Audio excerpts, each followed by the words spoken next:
Why are we all suffering from inflation today? Well, there's only one reason that anybody suffers from inflation, and that's because of the government. Government is created by inflation. It's a creature of government. In fact, it's simply a stealth way that the government taxes us. Because inflation, by definition, is the expansion of the money supply. I mean, to inflate literally means to expand. People normally think about prices, but you can't expand a price. It's the money supply that expands. But when you increase the supply of money, you diminish the value of that money. And now more money is required to buy goods and services. And so the price of those goods and services rises to reflect the additional money. So it's the increase in price is merely a result of the inflation that is created by government, specifically the Federal Reserve, because the Federal Reserve is expanding the money supply, but the government is ultimately spending that money supply into circulation when it sends out checks without collecting tax revenue, right? You have these big budget deficits. Where does the government get a lot of the money to spend if it's not collecting it in taxes and it's getting it from the government that is simply creating it out of thin air? Now, what you just said is so logical and so obvious and so inassailable. Why doesn't the government recognize what it's doing, or is it doing this intentionally?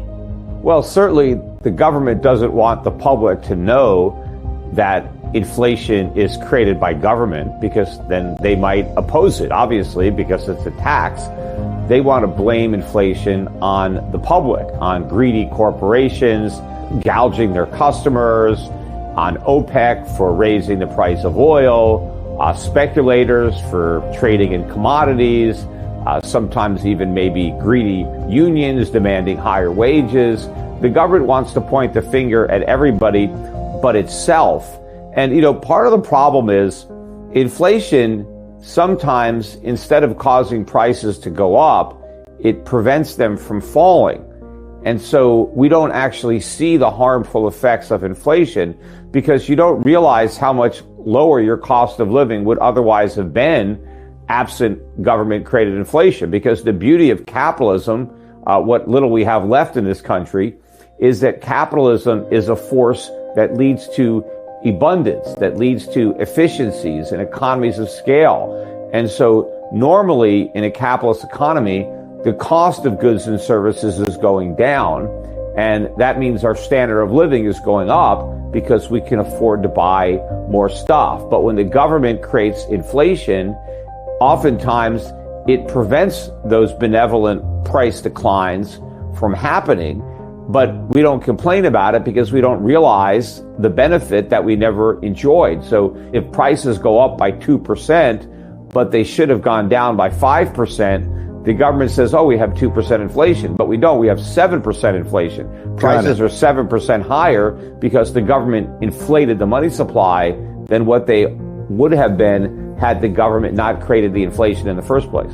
So how does the government tax people by its inflationary behavior? Well, the government needs money to spend, and it has two ways of getting that money. One is the honest way. It could take it from us through taxation, right, where the government literally takes money out of our paychecks so we have less money to spend. Or they can persuade us to loan them the money, which again, we take money that we could have spent and we loan it to the government, and the government spends it instead. Now, of course, that represents a claim on future taxpayers, which are ultimately going to have to pay taxes to the government so the government can pay me back the money it borrowed.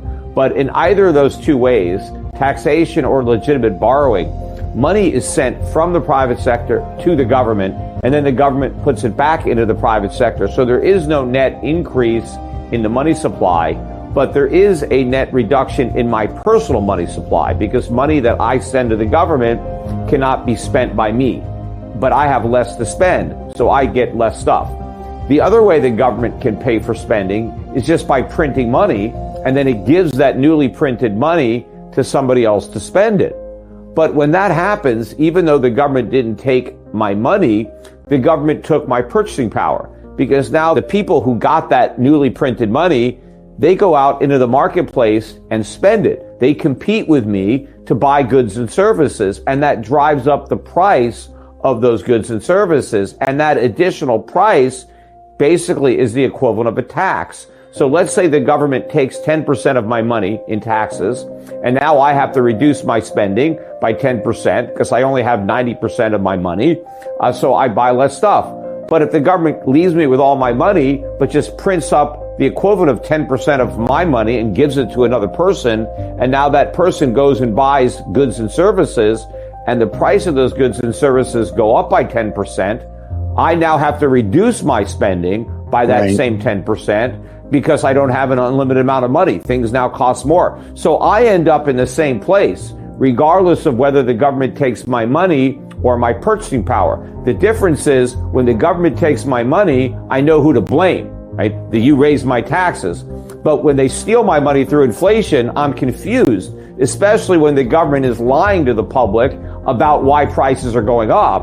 Or in fact, they're pretending they're not going up by using the CPI, which doesn't even capture the real extent that prices are going up. So I don't even know they're going up if I believe the government. But what I do know is my standard of living is going down because, I'm not able to afford as much stuff with my income, but I'm not blaming government and I'm not taking my frustration out at the polls. That's what the politicians don't want. Okay. They don't like to raise taxes because the voters don't like paying higher taxes. But if they steal their purchasing power through inflation, the voters don't know they're getting robbed, and they may still continue to reelect the people who are robbing them. When I was a senior at Princeton, there was a young kid who lived across the hall from me, and his name was Jay Powell. Today, that young kid, I see you laughing. He was a nice guy when he was 17 and 18 years old. Today, he's ruining the economy as the chairman of the Federal Reserve. How can he say with a straight face that inflation is transitory when the government is trying to borrow trillions? Yeah, well, apparently he stopped using the word transitory. So I don't know what he's using now, but he still expects inflation to come down. I mean, if you look at the Fed's projection of interest rates, by the end of 2023, the Fed still expects rates to be below 2%. Now, how could that be? How could rates be that low if the Fed is actually committed to fighting inflation? Because even if you believe the government's methodology for tracking prices, prices are rising 7% right now. Well, how are you going to do anything about 7% inflation when your interest rates are lower than 2%? You've got negative real interest rates greater than 5%. You're not going to make any headway fighting inflation unless you have positive real interest rates.